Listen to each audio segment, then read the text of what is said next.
Hey guys, Josh with the Update channel here, and we're gonna be working on what I think I'm gonna call the Sludge Factory. Peterbilt dump truck here, 3406E, and he said it's been getting coolant in the oil. I've got the pressurized here, although it's already dropped several psi. His petcocks are leaking pretty bad for the heater, and I wanted to roll out the oil cooler, so I pulled the filter. You might notice something about the oil. How it doesn't drain. It is not really oil anymore. It's almost more of a paste. It's goo. It's not good. What we got going on here? It's still leaking. Just pulled the filter. Obviously, we suspect we got something going on in the oil pan, but not sure. So, pretty dirty. Might have to pull the pan, pressurize it, and see what the heck's going on there. Yeah, not good. So, folks, we pulled this cross member off here and didn't get any coolant out of our filter deal. Just sludge. Gonna pull the oil pan, but kind of a bad sign here. I thought I'd get this on video. So this is the first oil that's coming out of the pan. So we're getting ready to pull this nasty oil pan. Got about 4 or 5 bolts holding it, and center bolts on either side. Got most of the fronts and rears on.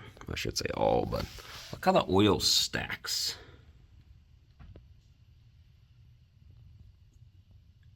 Isn't that crazy? It's just oozing out of there. It's like the oil level's still kind of high. Inside the pan, it's hard to tell. But it's just oozing out. I'm going to pull that front drain plug too. Looks like it's got one of those quick connect drain deals. Before I pull the pan, I'll put the plug back in here. Let that drain as much as possible. Then I'll drain that for a little while, and then I'll pull the rest of the bolts out and pull the pan. So yeah, definitely is earning its name of Sludge Factory here. It has the multi-piece cat gasket. I wonder if this oil pan's ever been off. A few things make me wonder that. First off, it had all original factory cat bolts for the oil pan, which are these guys. Very rare for an E-model to have. You can tell they're specific because they have an integrated washer. And they say cat on them, but they were all still in there. Very rare. All the pan bolt internal bolts here are correct. They're in the right orientation. There's no washers on the oil feed. It has the single retaining bolt for the sump pickup tube, no retaining bolt for the pusher. That's how they come from the factory. Kind of weird.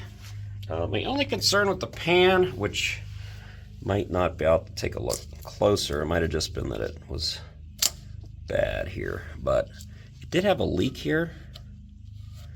Now the gasket looks like it was disintegrated there. I just want to make sure when I'm cleaning it later that it's not actually cracked there. It could be cracked. I don't know. Let's take a good look. But yeah, it was right around that second bolt in. It's leaking pretty nasty. Pretty sure this would turn some turtles into Teenage Mutant Ninja Turtles if they were to touch this stuff. So all turtles, stay away. Might have a very, very lucky customer here. So of course we're thinking liner seals or head gasket or something. But look, we got a coolant drip here. And it's coming inside. Because I checked, I was thinking maybe it was something. Of course these guys are leaking, but the block side's dry. I wiped it down. I mean, it's a little wet, but it's not dripping like that.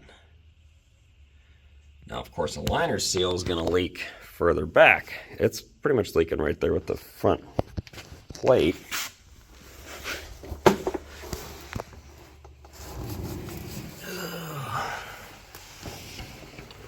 So if you look up here, look at that. Might be hard to see. Let's do some zooming action. Look at that, it's wet on the front structure.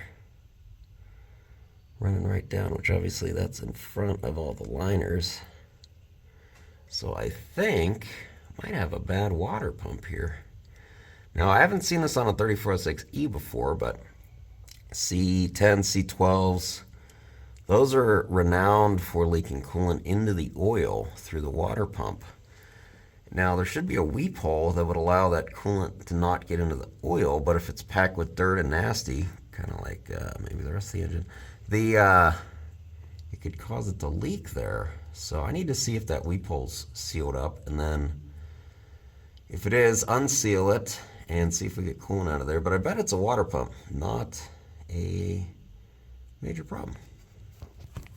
So it's incredibly hard to see. I believe later they moved the weep hole to this side, but on this one it's inboard, almost against the block, and it's very hard to see.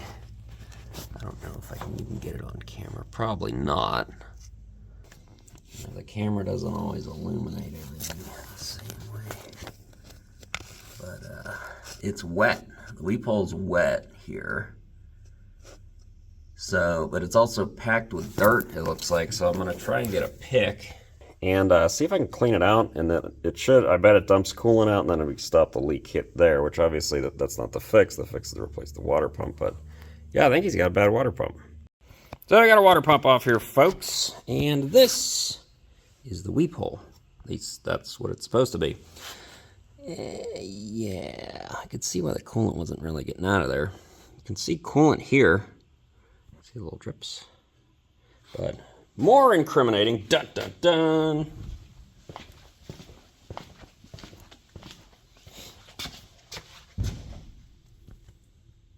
Look at that. Puddle of coolant. So yeah, water pump. I also am having trouble getting the backing plate off the water pump, but time for another day. So yes, was the water pump. He opted to do thermostats and other stuff while we're at it, but yeah. Interesting find. Glad it was not a rebuild for him. And let's go back to work. So yeah, that is it for this one, folks. Just the investigation side. I didn't film replacing the water pump or anything. Customer did offer new thermostats. But one thing you might be saying is, what about the main and rod bearings? I mean, the oil was nasty.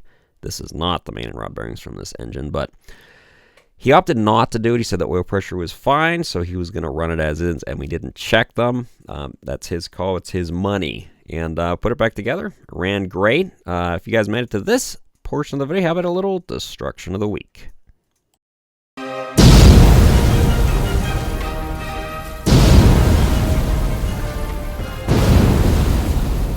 This week's destruction of the week, we have videos from Justin, Brenton, Tony, and Jeff. And this first one is a C4.4. And you might notice that something looks weird here. It's almost like something's missing in part of the engine.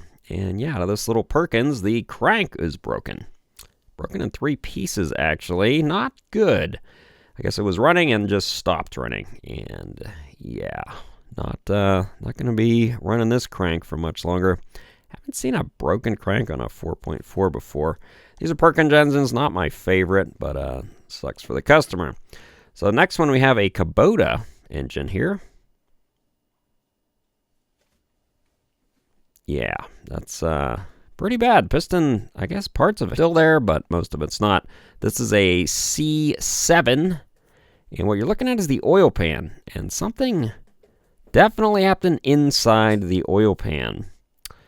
And, well, it was more than just the oil pan. Apparently, this lost a turbocharger, and it oversped like crazy, which caused some of the rods to go other places that they weren't supposed to go, like the oil pan and through the side of the engine block. So pretty bad on this one. Hate to see it when it's a cat, but the next one we have is an Eaton transmission. Apparently they lost 5th gear and they kept driving it for several months before they finally decided to see what the heck was going on. And if you notice, the gears here on the far right, they're missing quite a bit. So it's kind of a shorter video, but got you an extra destruction of the week. Thanks for watching.